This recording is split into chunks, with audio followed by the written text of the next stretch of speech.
Hello everyone. आज हम एक नए टॉपिक के साथ में आ गए हैं जो कि है क्लास 12 का एल्काइल हैलाइड में जो ऑर्बिटल स्ट्रक्चर होता है RX का, उसके बारे में जानने वाले हैं। तो देखते हैं कि किस तरह से इसको हम ऑर्बिटल स्ट्रक्चर को ड्रॉ करते हैं।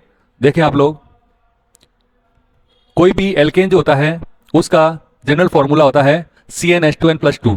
ठीक है, इस फॉर्मूले की सहायता से हम किसी भी एल्केन जैसे मेथेन, एथेन, प्रोपेन, ब्यूटेन को फॉर्म कर सकते हैं। ठीक है, उसका स्ट्रक्चर फॉर्म कर सकते हैं। तो CnH2n+1 जब आ जाएगा, यानी कि एक हाइड्रोजन का हमने इसमें रिप्लेसमेंट कर दिया है, तो ये एक वैलेंसी खाली हो गई है। और जब वैलेंसी खाली हो जाती है तब जो है ये जो ग्रुप बन जाता है उसे अपन कहते हैं एल्काइल ग्रुप। ठीक है, और अगर हम इसको कार्बन जो है उसको 1 लेकर ये फॉर्मूला बनाएं तो हमारे पास मिलेगा बॉन्ड CH3 जो कि होता है मिथाइल ग्रुप। अगर कार्बन 2 नंबर के हैं तो यहाँ पर इसका फॉर्मूला बनाए तो बॉन्ड C2H5 जिसको इथाइल कहेंगे। इसी तरह हम नंबर ऑफ कार्बन n की जगह रखकर और हाइड्रोजन जो है n की जगह रखकर क्या कर सकते हैं, प्रोपाइल, ब्यूटाइल, पेंटाइल, हेक्साइल जो भी है आगे से आगे हम इसको फॉर्म कर सकते हैं।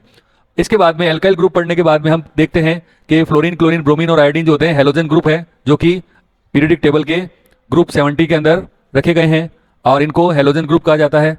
और यहाँ पे जो है फ्लोरीन और क्लोरीन जो होता है गैसियस स्टेट में होता है, ब्रोमीन जो होता है वो लिक्विड स्टेट में होता है और आयोडीन जो होता है वो सॉलिड स्टेट में होता है। ठीक है, और यहाँ पर जो है इसकी फॉर्म जो होती है वो क्या होती है कि F नेगेटिव को हम कहते हैं फ्लोराइड, Cl- को कहते हैं क्लोराइड, Br- को ब्रोमाइड और I- को आयोडाइड कहते हैं। ठीक है, तो अब यहाँ पर ये जो एक एग्जाम्पल है कि CH3Br, इसे हम कहेंगे मिथाइल ब्रोमाइड। कार्बन का नंबर 1 है तो मिथाइल ग्रुप हो गया, और Br जो है वो इस मिथाइल ग्रुप से जुड़ा है तो ब्रोमाइड की फॉर्म में है तो मिथाइल ब्रोमाइड कहलाएगा। इसी तरह से C2H5Cl जो फॉर्मूला होता है, तो कार्बन का नंबर 2 है तो उसे इथाइल बोलेंगे और Cl है तो क्लोराइड बोलेंगे, तो इसका नेम हो जाएगा इथाइल क्लोराइड। ठीक है, तो अब जो जनरल फॉर्मूला होता है एल्काइल हैलाइड का वो क्या होता है CnH2n+1X। ठीक है, तो CnH2n+1 जो है वो R के फॉर्म में आ गया और X जो है वो हेलो की फॉर्म में आ गया, तो इनको हेलो एल्केन या एल्किल हैलाइड जो है वो नाम या नेमिंग किया जाता है। ठीक है, नेक्स्ट अपन देखते हैं यहाँ पर मिथाइल क्लोराइड में ऑर्बिटल स्ट्रक्चर एल्किल हैलाइड की फॉर्म में किस तरह से हम शो करते हैं। तो ये अपने पास में CnH2n+1 जो है वो एल्काइल मिथाइल हो गया और Cl जो है क्लोरीन एटम जो है वो हेलोजन हो गया, तो ये फॉर्म हो गया हमारे पास में RX के फॉर्म में। तो यहाँ पर जो है क्लोरीन जो होता है इलेक्ट्रो नेगेटिव एटम होता है जो क्या करता है, शेयर्ड इलेक्ट्रॉन को अपनी ओर अट्रैक्ट करता है, जिसके कारण इसके ऊपर डेल माइनस और CH3 के ऊपर जो है डेल प्लस फॉर्म होता है चार्ज। तो ये जो है इसके अंदर एक प्रॉपर्टी आ जाती है जो कि अपन कहते हैं पोलर नेचर इसके एल्किल हैलाइड के अंदर प्रेजेंट होता है। ठीक है, तो अब आगे देखते हैं जो ऑर्बिटल स्ट्रक्चर है उसको किस तरह से ड्रॉ किया जाएगा। उसके लिए हमें ये बेसिक चीजें पता होनी चाहिए। तो कार्बन का Z और उसका इलेक्ट्रॉनिक कॉन्फ़िगरेशन ये हो गया 1s2 2s2 2p2। ये कार्बन की ग्राउंड स्टेट है। ग्राउंड स्टेट में जो इलेक्ट्रॉन जिस ऑर्बिटल में है उसको उसी फॉर्म में यहाँ पे रखा गया है, 2s में 2 इलेक्ट्रॉन और 2p में 2 इलेक्ट्रॉन। एनर्जेटिक स्टेट जब कार्बन की आती है तो एक इलेक्ट्रॉन जंप कर इसके जो एम्प्टी ऑर्बिटल होता है उसमें चला जाता है, तो यहाँ पर जो है 4 अनपेयर इलेक्ट्रॉन हो गए।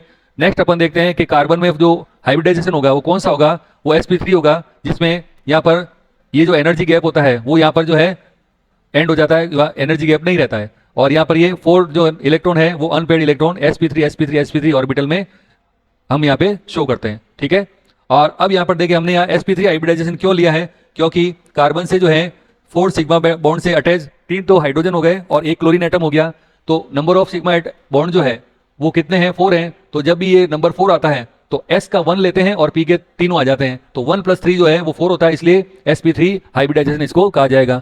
फिर यहाँ पर जो है या ये sp3 के जो 4 ऑर्बिटल में हमने एक एक इलेक्ट्रॉन शो किए थे, या आगे क्या करते हैं इसको ड्रॉ करके 3 इलेक्ट्रॉन जो हैं उनमें एक एक हाइड्रोजन के साथ शेयरिंग करके 3 बॉन्ड वो फॉर्मेशन हो जाता है, और 4th वन में जो है ये क्लोरीन एटम जो है वो शेयरिंग करके बॉन्ड का फॉर्मेशन करता है। तो इस तरह से यहाँ पे ये 4 सिग्मा बॉन्ड हमने फॉर्म कर दिए। नेक्स्ट अपन देखते हैं कि जो ऑर्बिटल स्ट्रक्चर है वो किस तरह से शो किया जाएगा। ये होता है स्पेस मॉडल, जिसमें ये कार्बन के जो 4 sp3 ऑर्बिटल हैं वो इस तरह से अरेंज होते हैं कि इनके जो इलेक्ट्रॉन होते हैं उनमें रिपल्सन मिनिमम होना चाहिए। तो इसे कहा जाता है ज्योमेट्री। इसकी जो ज्योमेट्री होगी वो कौन सी होगी, टेट्राहेड्रल ज्योमेट्री हो जाएगी। ठीक है, और यहाँ पर जो है इसमें इस sp3 सेकंड sp3 और थर्ड sp3 में एक एक हाइड्रोजन को हमने जोड़कर यहाँ पर ओवरलैपिंग बता दिया है sp3 और sp3। और 4th जो sp3 ऑर्बिटल होता है उसमें क्लोरीन का जो इलेक्ट्रॉन होता है वो p ऑर्बिटल में होता है, इसलिए उसका शेप हमने डबल शेप बनाया है। और डबल शेप बनाने के बाद में यहाँ पर हमने इसका यहाँ पे क्लोरीन एटम लिख दिया है, और इसका यहाँ पर जो ओवरलैपिंग है वो कौन सा टाइप हो गया, sp3 p टाइप का ओवरलैपिंग हो गया। और लास्ट में हमने इसके लिए हाइब्रिडाइजेशन sp3 लिख दिया। बॉन्ड एंगल जो है वो 109.5 डिग्री हो गया।